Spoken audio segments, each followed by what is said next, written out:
Well, hello. Welcome to Spindle City Straight Talk. I'm Chip, and I don't know where CJ is. He is MIA. Just sent him a text. We didn't have our introduction. We're faking everybody out today.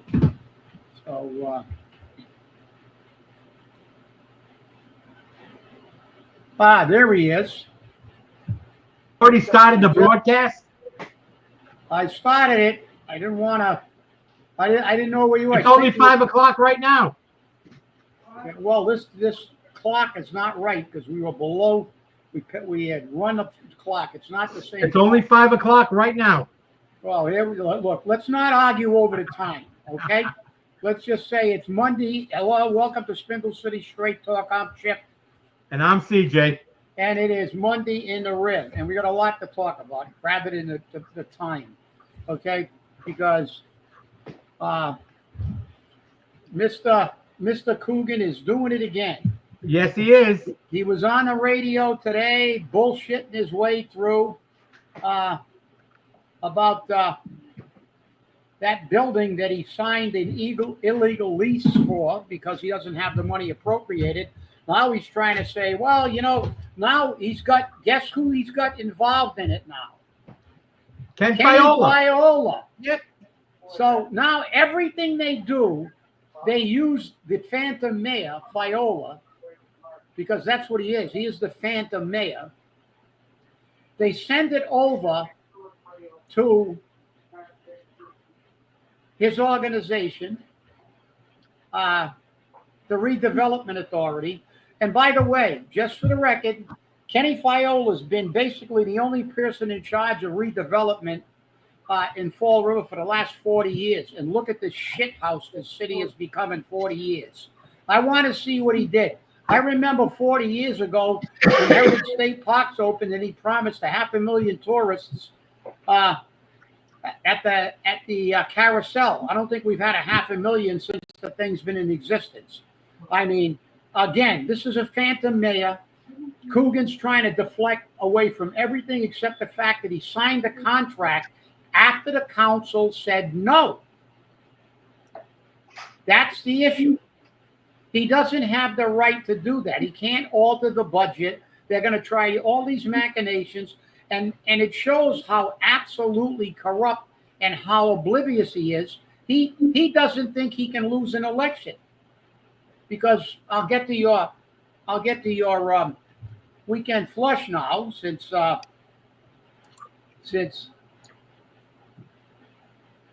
I think it's very germane to this election, and I know a lot of quotes, but political quotes I never really was a big fan of because I hate politics. But this is the quote: "The people who cast the votes don't decide an election.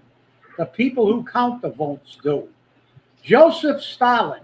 That he must have a picture of Joseph Stalin hanging up in his office because that's his idol. Stalin didn't care. He killed anybody that didn't agree with him, even looked at him cross-eyed, and shot more Russians. He killed more Russians than the Germans did in World War II. This is outrageous. What's going on here?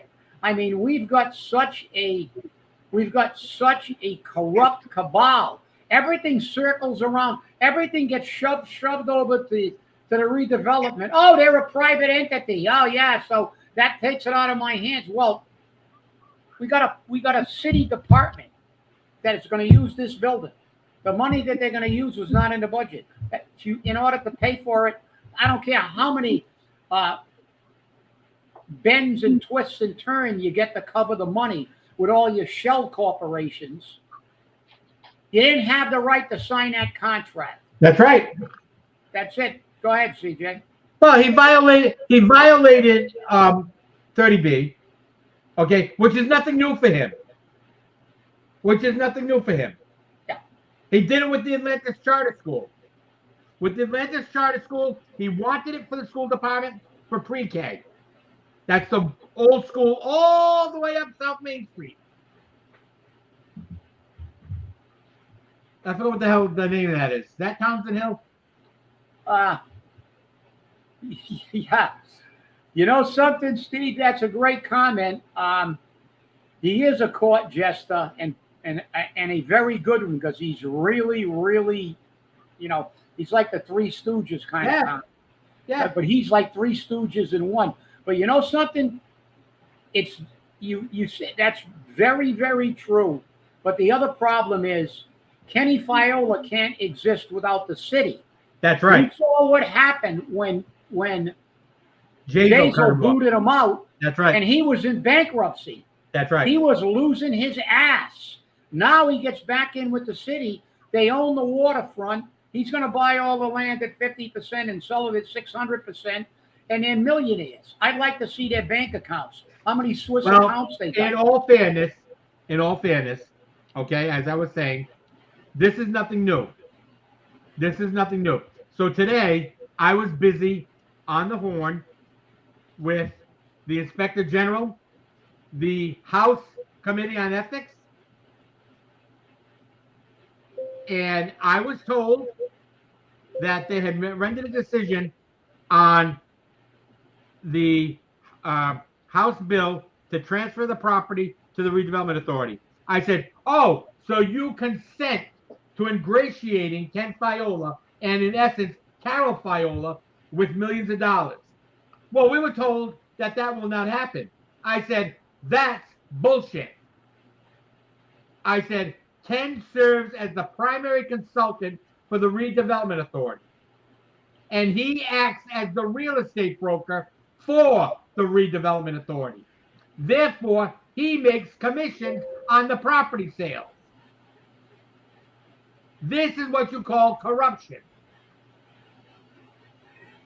Not that it's going to do any good, but Yeah, well, you're right, CJ. The thing is that look, he stepped down from like being but he is the prime mover of the redevelopment. Without Kenny Fiola, there's no redevelopment authority. well, Everybody on there.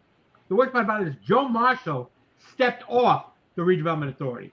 You know why? Because he wasn't going to be told what to do. He wasn't going to be told what to do. So now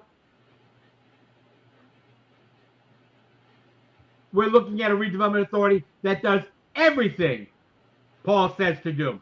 Hence why the lease was signed, and now they got to find the money. Well, they can't find the money from EMS because it's an expense, not a capital expenditure. So, according to Paul on We Suck at Radio, he's going to have the building acquired by the Redevelopment Authority, and then EMS will lease it from the Redevelopment Authority. Isn't that wonderful? This is how you circumvent 30B. It's illegal. Paul pulled the same shit with the Atlantis Charter School. He had the Redevelopment Authority buy the building because the city council said no. They bought the building. The school department leased the building from the Redevelopment Authority with the option to buy it at the end of the lease for $1. See, this is how corruption takes place. Wonder. And you vote for it every time like a bunch of idiots. This is what you get when you live in a navy blue state. It's all corrupt from Boston down. The bottom line is he's also violating Chapter 44 of the government chapter, that it says you can't alter a budget. Only the city council can do that. So we read that section of the law. They don't care about the law because they are the law, and unless somebody can sue them and nobody has the money. And I think Nelson dropped an R that was revolve around. It said evolve, but I'm sure he types like I do. No, well, look, the city, our city,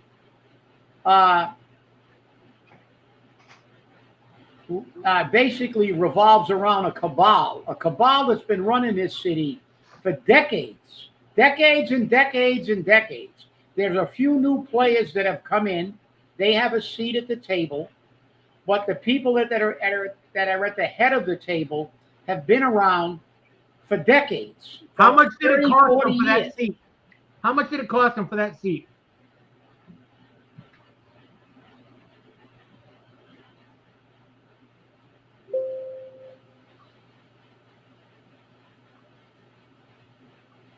No,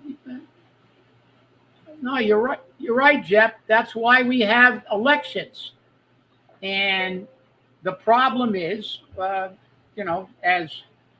and CJ's hitting a lot of really good political quotes. I got to get back in. That was your opening quote, was from Joe Stalin, but I have to slightly disagree with the quota. I believe at that time he was correct, but I think it's changed now.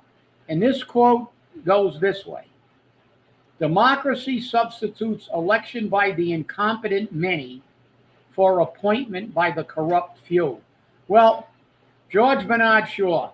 Well, I think right now we still do have an incompetent many because a lot of the voters are not that bright, but they technically don't vote. And that's the problem. It's bad enough that when they did vote, most of the time they were the incompetent few. But in Fall River, we got 40,000 people that never get off their ass to vote. That's right. That's right. I mean, and yes, Mr. Cahill, thank you very much. Mr. Cahill told me it is Townsend Hill. Thank you. I didn't hear that, CJ. What Mr. Cahill turned around and told me it is Townsend Hill that the old Adventist Charter School is located on. Okay. He posted it on YouTube. Oh, okay. And yeah, it's crazy what's going. I mean, just the sheer audacity of these guys, of these people. They just violate the law. They tell the law, and the law department aids and abets them. I mean, sending a letter to the school committee saying they can't talk about a lawsuit when they have a constitutional right and an obligation as elected officials to tell the people what's going on because they're answerable to us. And then you got this now. He's got attorneys working full time, not on making sure we're abiding by the law, but making sure they figure out a way to circumvent the law. This is crazy.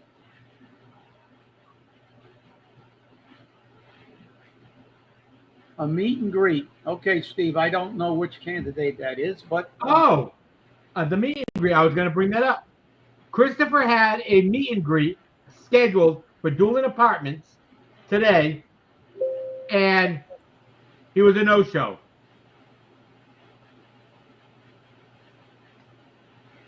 Yeah, I mean... Is that how he's going to be when he's mayor? A no-show? I know there was an awful lot of, I don't do Facebook, but one of our loyal viewers sent me a snapshot. I guess there was an awful lot of talk about him on Facebook today. Yeah. From Fall River Reporter. I believe our one of our loyalists sent you that snapshot also. Yeah. And so about him not making it. Thank you. We appreciate that, Betsy. We just try to call them like we see them, you know? I mean, that's the way it is. Strikes. We try. We call them like we see them. But let's look at the other thing that's going to be coming up about the city entering into business. You know, look, Paul's making all his friends millionaires. He's going to give this guy another $1.25 million. Come hell or high water. He's a friend. He's going to make him a multi-millionaire. You're going to get that building, pal, because I promised you that building. You're going to make another $1.25 million just for having the building. You buy that building, and I'll tell you, he put $300,000. Look, I'll tell you what. I'll mortgage my house, everybody in my family's house, to get $300,000 up. If you can tell me that I'm going to make $1.25 million for that $300,000 investment, do the math. It doesn't take a rocket scientist to figure that out.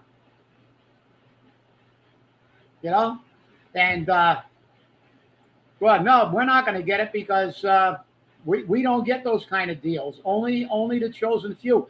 But we saw what happened at the council meeting when EMS said, you know, we're building our business. I'm building my business. And she was told by Sean Kadim, you're not a business city department. Let me remind everybody, I think there's going to be a major issue at the next meeting. Because let me remind you, I was there when they created EMS. I was one of the first, if not the first, one of the first firefighters ever to ride on a fire department ambulance when it was fire-based EMS. Then when I made lieutenant, they didn't have officers on it. But that's what it is. It's called EMS, Emergency Medical Services. It is a great service. It should have been kept in a fire department. They promised to be in the fire department. They didn't go there, but they've created their own monster. That organization has grown. I think my numbers are slightly off. Somebody sent me the numbers. I got to double check talked about the number of chiefs, but they increased the department by about 60%, but they increased their supervisory force by about 120 or 150%.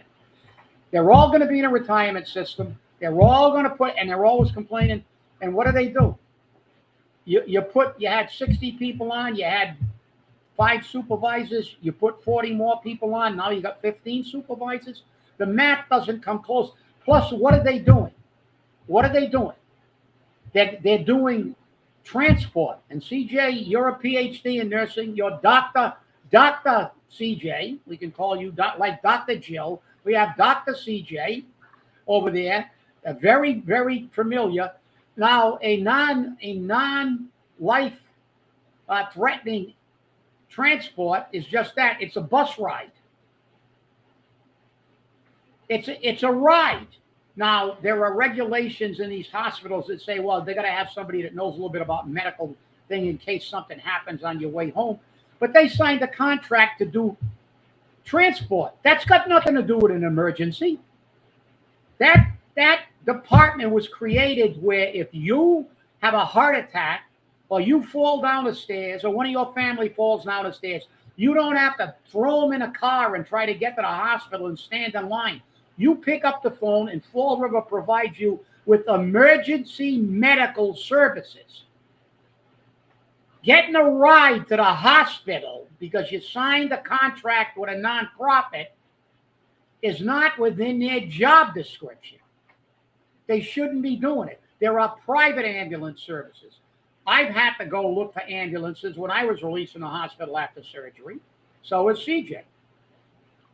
There are facilities for that. The other thing they're doing right now is that they're going to go around and take blood pressures and stuff. Last time I checked, don't visiting nurses do that, CJ? Yes, they do. Dr. CJ, don't we have a whole bunch of organizations with visiting nurses that do that?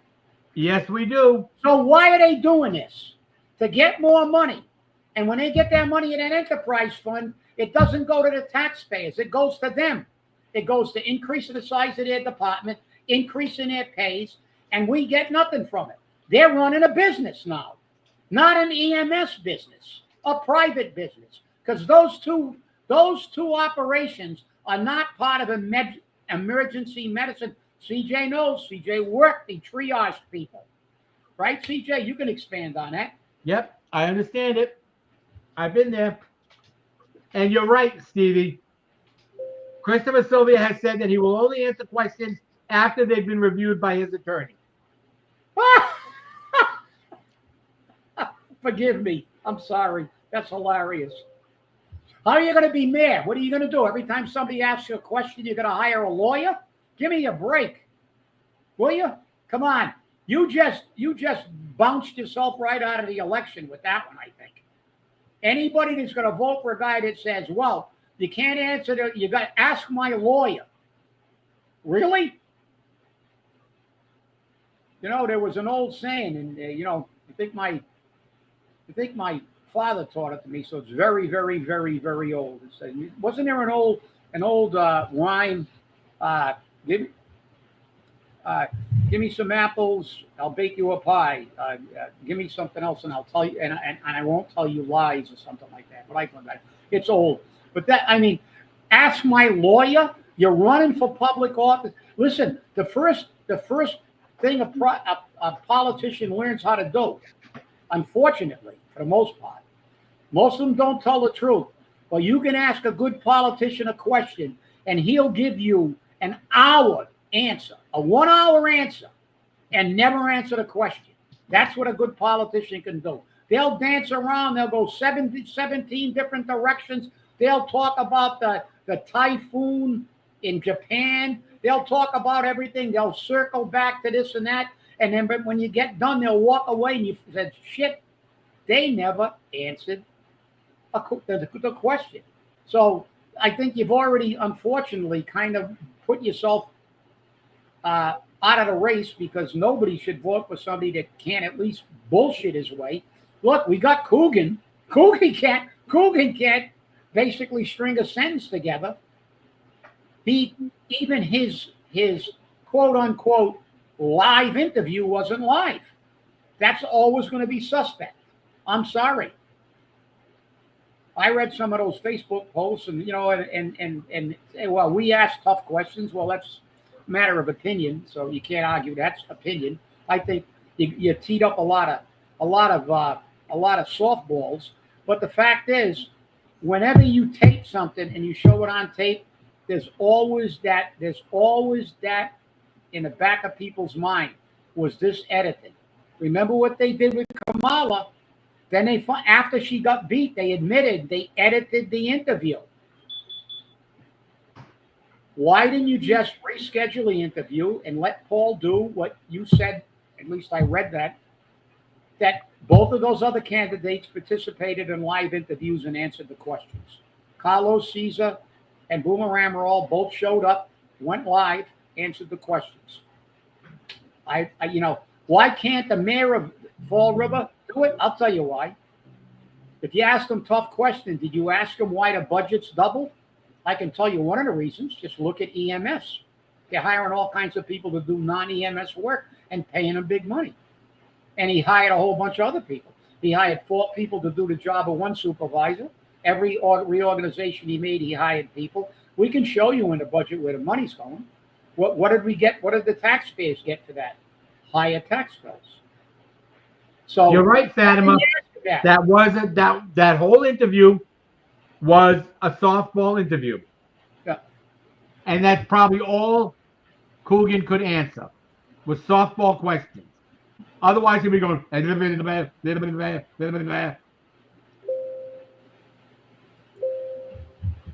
you can't look.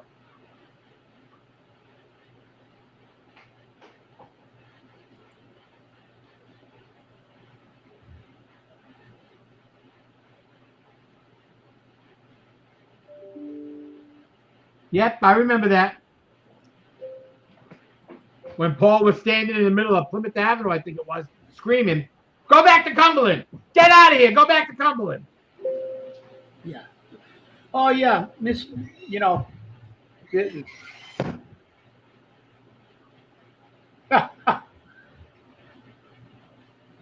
No, you're right, Nelson. It's not gonna play well. Ask my lawyer. Well, when you ask your politicians, and ironically enough, most of the politicians in Washington are lawyers, and they can't give you a straight answer. But when you're elected, you're supposed to be a leader. And listen, I learned a long time ago when I took over a union from a very, very one of the most powerful union leaders in the history of labor, told me, never lie to anybody. If you don't have an answer, tell them I don't have the answer, but I will get you an answer for that. Don't try to con people, but some politicians do. But never say, you got to talk to my lawyer. That's like, really? Politicians are paid to be answerable to us. Chris, read the Constitution of the Commonwealth of Massachusetts. Part of the first, Section 5. It clearly states that all elected officials are answerable, and our substitutes and agents are answerable to us at all times. Not their lawyer. But kind of like Paul Coogan's got that now, right? Because the Corporation Council he doesn't work for the city of Fall River. Paul Coogan's gone on record and saying that, he's gone on record and saying he's the mayor's lawyer. So that's why he said it was a mistake when you violated the law and sent a letter.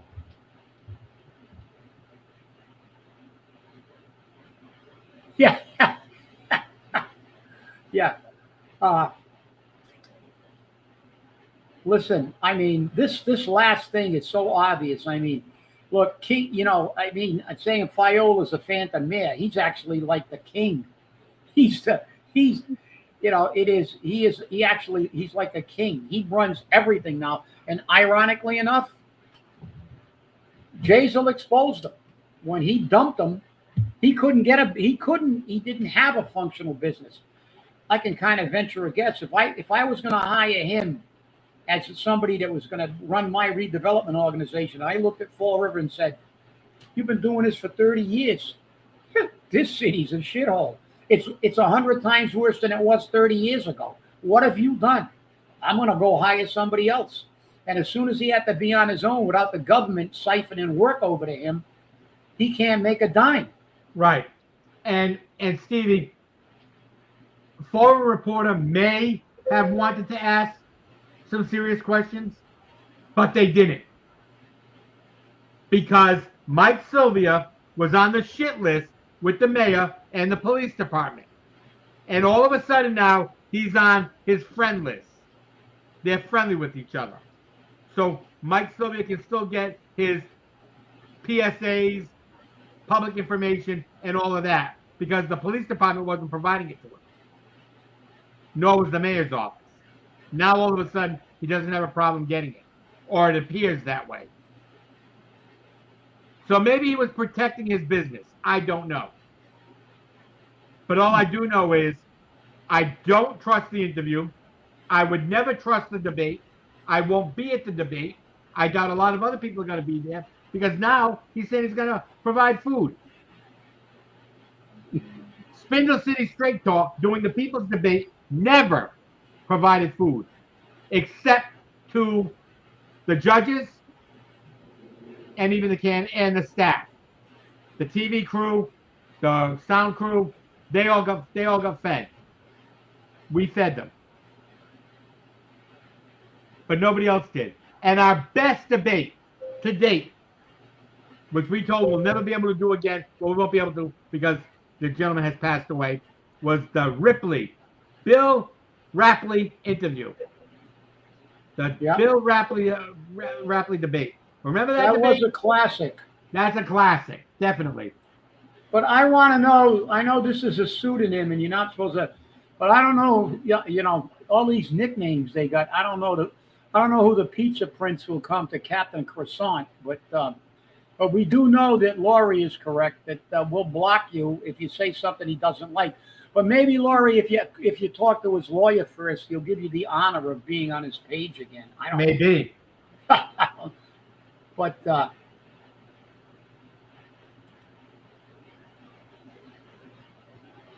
what is this one?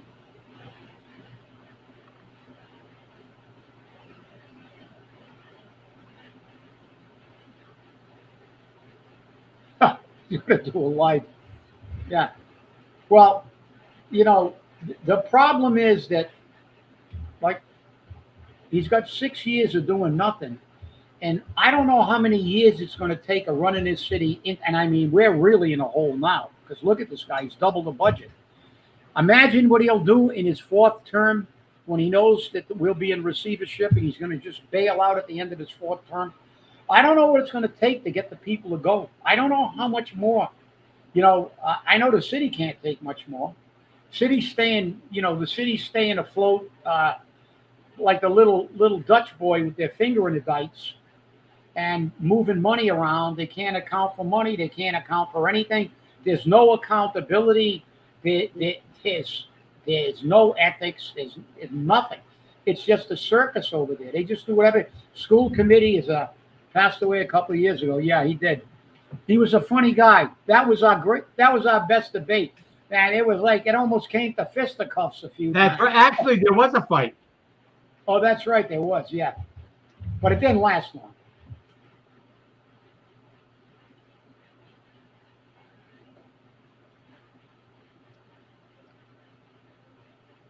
Well, you know, Jeff, when he first got in, it was like he played I'm going to be transparent. I'm going to be honest. I'm Paul, the Mr. Nice Guy. And then now third term, he's evolved from absolute power corrupts to absolute power corrupts absolutely. We spoke about it on this show, Laurie. And did he have the pink bean? Yep. Is that when it was over there where Jazel was living for a while? I don't know. But none of the owners would come forward with their names, not like the names are a big secret, but they would not come forward with complaints. And Jess Machado said, there are no criminal complaints, therefore it doesn't exist. This is how you sell it. Well, I We guess used to have a she's, great deal of respect for Jess Machado. But now it's where it's at. well, she's she was doing what politicians do. She was telling a half truth. There were no criminal complaints. Well, if there are no criminal complaints filed, doesn't mean a crime hasn't been committed. If somebody threatens a criminal complaint and takes a non-disclosure and settles for it, doesn't mean the crime did not happen. There That's are a right. lot of unreported crimes. There are other crimes that go reported. Just look at the crime stats. Even if there's no crime reported, doesn't mean that there wasn't a crime and a complaint. Because you look at what they've done in Washington, D.C., in New York, in Boston, and all these blue states that continually say their crime is down, but it's not. They caught a high-ranking District of Columbia police officer going into the reports and changing felonies to misdemeanors. He took one gunshot incident and completely erased it. Said, no, we're not going to talk about the gunshots. We're just going to say it was a neighbor's dispute or something like that, because nobody got hit with the bullet.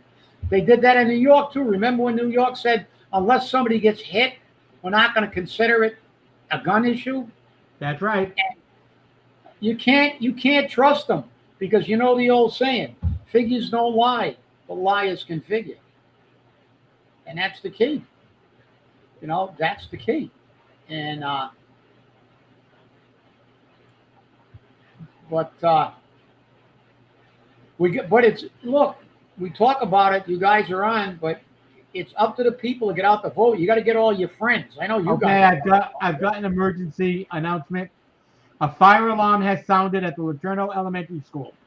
Fall River Fire Department has arrived and district personnel are on their way. More information will be shared when Tracy Curley receives an update. Tracy Curley, Doctor of Education, Superintendent, Fall River Schools.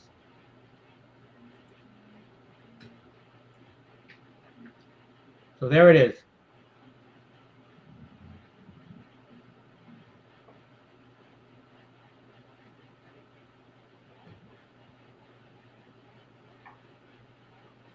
And thank you, Colin, for that information. Well, okay, Colin, I'll have to get it from CJ because I don't do Facebook. But, I just read it word for word. Oh, okay. I was reading something else, so I didn't.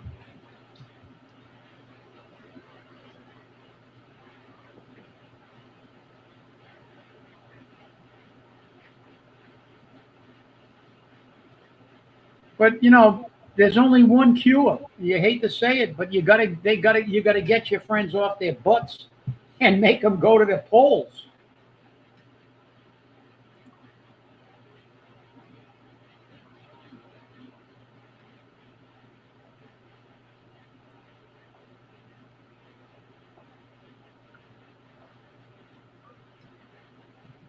Well, Lori, I agree. I asked the same questions, and here's the answer I received. I am a public nonprofit. My records are public information. There you go. Yeah.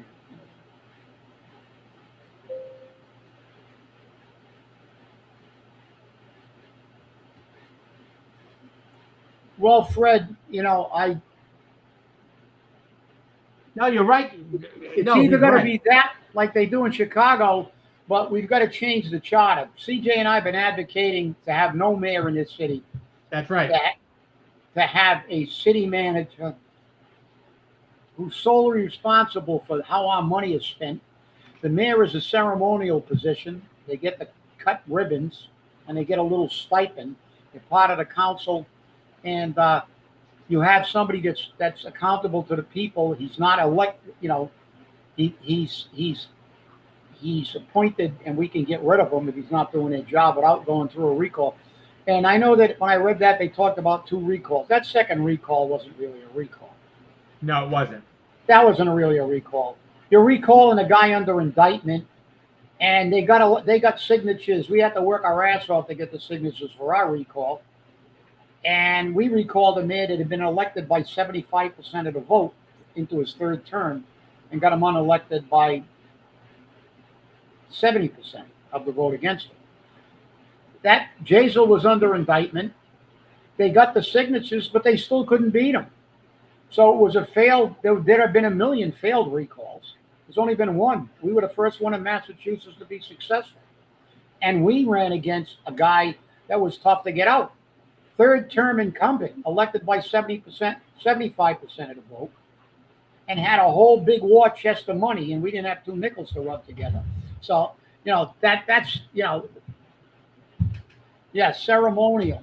Well, Look who said it. yeah, you said it first, Cliff. But it should be a ceremonial position. We should have a city manager. The way this city manages its finances is an absolute catastrophe. I mean, $2 million. I got the letter. You got the letter, Cliff. I sent it to all the councilors more than once. 6 years ago. 6 years ago, I told him, you gotta keep that money because someday the rates are gonna go up, and you're not gonna have enough money to pay your share. Employees got our share because we keep our money and we handle it the correct way, and it's also statutory. And even then, they dipped into it once or twice, and we caught them with their fingers in our pie. But the fact is, then they weren't held accountable by the council. Why the hell should the city, if you're watching now, why should the taxpayers, again, pay that $2 million for health care? We've already paid in those other budgets. That money was appropriated. Had they handled their money for the last God knows how many years, and I've been telling them this, not just to Coogan, but other mayors, but they always got away with it because we always did a great job at holding the cost down. We still got probably the cheapest healthcare in the state and the best healthcare in the state. That's why people retire through Fall River. People who work for the state and our city councilors retire through Fall River. Why? For their healthcare. Why should we pay twice? I already paid for them, and I know the numbers, and I know the numbers. Why weren't they held accountable? Why didn't you cut $2 million out of the budget and tell Coogan, pay it out of your pocket? You screwed it up. Your own interim CFO said in front of the council that we have not been doing it right. No shit.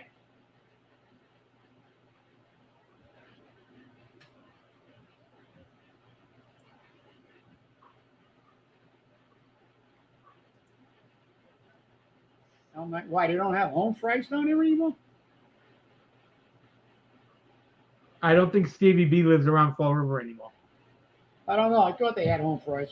Maybe I didn't. I think they do, but I don't think Stevie B lives around here anymore. So he can't get them. Huh. And I have been an advocate for ward counselors for years. Linda Pereira is a huge person to say no ward counselors. And many of the city councilors we have right now, many, not all. See, Stevie B's in North Carolina now. Are from the North End. They're from wards 8 and 9. And they don't want to compete for their seat because only one of them would get it. And we would get true representation from each of the wards. No. New Bedford has ward councilors. I know. They have councilors at large. And if we're not going to go to the city manager charter, the type E charter, we should be going to ward councilors, because if you look at the council, we've got we've got Michelle Dion. She's from the South End, so that's the most densely populated area. But then you look at the rest of the councils; most of them are from the North End, or the near North End. That's right. So it would be nice to have people run for their own area of the city, and that way somebody from that area would be held accountable by the citizens of that neighborhood. Because then if they went to their neighborhood meetings, they'd get crucified at the meeting if they weren't advocating for the people in that neighborhood. And, I was never in favor of ward councilors before, but I'll tell you what, I've been in favor of them for a very, very long time. I see what happens. New Bedford, it has its negatives too, because sometimes ward councilors will block things just to get some more political power and get owed a favor. Then they'll flip their vote. I've seen that happen. But New Bedford with ward councilors and a mix, because you have to have councilors at large too. But listen, Fall River does everything ass backwards. If you want to know how to do something wrong, if you want to know how to misappropriate your healthcare money, come to Fall River. If you want to know how to misappropriate your trash money, come to Fall River. If you want to know how to lose money and never get an accurate figure, come to Fall River. Years, decades. Yeah. When Linda got in, we still had bubblers at the parks. Remember the bubbler? Yes, I do. The bubbler. Made out of granite. That's right. We had bubblers. As a matter of fact, Ruggles Park still has one. Really? I don't know if it's active, but Ruggles Park still has one. No, I don't think it's active, because now with all the health regulations and everything else, having a free running open water thing like that. Yeah, tourism direct. Yeah, Fred. Okay. Yep. All the tourists that are going to stop in Fall River to rather than go to Newport or Cape Cod. So yeah, that's always been my burr in my saddle, because whenever they talk about a tourism director, it's like, look, we can have limited tourism. I'm not saying we can't, but you got to emphasize what we have in Fall River, which is a lot of great Portuguese restaurants and the ethnic thing. But like you do in other cities, when I travel around, I go to a hotel. There's advertisements for restaurants and stuff in every city. That should be Fall River's thing, to try to get people in, sample a little culture, maybe have a cultural thing once in a while, a festival, something like that, to bring people in that will, get them introduced to the cuisine, and they could come back. But I mean, we're never going to be a tourist, and tourist destinations doesn't make the city rich anyway. Remember, Miami was one of the in the top 5 tourist destinations. It has been forever. And it was one of the biggest shitholes in the country. High crime, terrible. Only the tourist areas like South Beach and stuff and Collins Avenue, they were nice. The beach was wonderful, but that didn't help the community until they got a mayor that did what? Watch the money and stop crime. 2 things Paul has never done in 6 years. Sandy and Dave don't play ball with Paul. That's the problem. And as much as they've tried, Paul doesn't want to hear it. He doesn't like them. No, Sandy remember, and Dave are with good people. Paul, if he don't like you, you're screwed. Yeah, well, they'll stand up for what they believe in. And Sandy and Dave are good people. I know them. But they would focus on what's doable. See, we get these tourism directors, we give them a salary, and then nobody ever hears from them again until they mention tourism again, and they go back and sling a line of BS to people and say, "Oh yeah, we're going to do this, and we're studying this, and we're studying that." It's all crap. Like I said, look, drive 15 minutes up the road, 18 minutes up the road, go to Newport, take a walk down Thames Street, go to Brick Alley, go to the Tennis Hall of Fame, go to Cliff Walk, Go to the mansions, the 12-mile drive. Come on, you're going to come to Florida. What are you going to do? The 2-mile kill zone? What are we going to have? Instead of the 12-mile drive, we can have the the 2-mile kill zone. And then you can go on Pleasant Street and maybe see somebody walking up Pleasant Street with a 2-headed cow. Nobody will even pay attention. So, I mean, come on. Let's get real. What are you going to show them? All the empty stores on Pleasant Street? Oh, no, wait a minute. We can show them that crosswalk that they painted. Oh, come to Fall River and look at the crosswalk that they painted. Which by now, under already the new Trump regulations, is illegal. Yeah. Because it doesn't meet DOT requirements. Yeah. I mean, look, that's one thing about politicians. They're not realistic. They're always making you promises they can't keep because this is not Newton. We cater to there's an old adage. Isn't there an old adage in the theater and in movies? You got to play to your audience, right? That's it. So when you're trying to push Fall River, you got to play to the audience. You got to play its blue collar heritage. You got to, we were one of the premier textile cities in the world. Why don't we have a really nice textile museum to bring people in? Why don't we have a soccer museum? World Cup's coming here next year. You think any of the nitwits in City Hall know that we had the #1 soccer team in the United States at one time? The Ponta Delgadas were the best soccer team. They went over to Europe and finished in the top 3 against pro teams in Europe. Fall River was a legendary city in soccer. Google it. We had a guy from Fall River that I used to play handball with at the Boys Club, played on the United States Olympic soccer team. He was an older gentleman when I played with him. We used to play doubles a lot. But he played on the United States Olympic soccer team. We had a guy that came from Fall River, Billy Gonzalez, who played in Europe in the 40s when there were virtually no Americans that played in the Premier Leagues. And soccer is one of the most popular sports in the world. It's coming to the United States.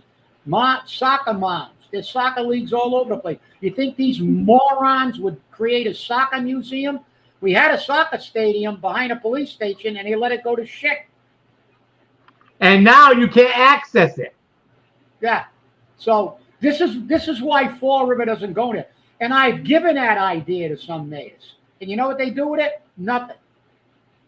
Google it. Ponta Delgada soccer team, Fall River, Massachusetts. Oh, we don't have the same people, but there are people all over the country, Lori, that would come here, maybe that are interested in soccer and a team like that, and maybe interested in looking at a museum of history of the United States history. America made its bones, became an economic power, not on high tech like now. They made their bones during the Industrial Revolution on textile mills. We were the leading textile power in the world. Fall River had 165,000 people at one time at the height of its textile industry. People are interested in that. There are a lot of people. We got Lizzie Borden, so after they get to doing the positive stuff, they can go over and look at Lizzie Borden and say, and then remember the rhyme. Lizzie Borden had an axe, killed her mother with 40 whacks. When she saw what she'd done, she gave her father 41. So that's our biggest thing. They made 3 or 4 movies about Lizzie Borden. They've never made a movie about the textile mills or our soccer team. And we've never done anything about it. And look at what's going on. In East Providence, Pawtucket, they've got a soccer team and a soccer stadium. Yeah. And they broadcast it on local television and nationally. Yeah. I guess there must be some money to be made there. Oh, look at this. There you go. Thank you, Stevie, for looking that up. Billy Gonzalez. Yeah, they didn't call him Adelino, but it was William. They called him Billy Gonzalez. My father saw him play. He said he kicked the ball so hard, if the goalie caught the ball, sometimes he put the goalie in the net with the ball. He was one of the greatest players they ever saw. And this is what we got in Fall River, and nobody knows about it. Nobody knows. That's a disgrace. That's a disgrace. And we had other guys, Shorty Motors and Bouncer Motors. They were the co-captains of the Ponte Delgadas when they were the number one team in this country. Where Shove and South Main separates? At the end of South Main, when it separates to go down to McGovern's, well, Yep. that gas station that's on that corner was owned by Shorty Motors and Bouncer. Oh yeah, he definitely have to bring his lawyer to the debate. Nelson, I don't think Christopher has confirmed that he's going to be at the debate. But I also don't think several other people are going to be at the debate. And I think that's a smart move, especially if Paul's not going to be there. Well, the only problem he's going to have is that if he doesn't bring a lawyer, I don't think that the Fifth Amendment is applicable in a debate. You can't Correct. refuse to answer a question on the grounds it may incriminate you, like they do in Washington. Right. But like I said, look at the great history we have, and look at what we've done. And it's not like they didn't know it; they ignore it. You know how they want to make rich? The rich. Who's getting rich in Fall River now? Our corporation counsel is making a pretty good salary for doing nothing. They farm out all their business, but now he wants to get really rich.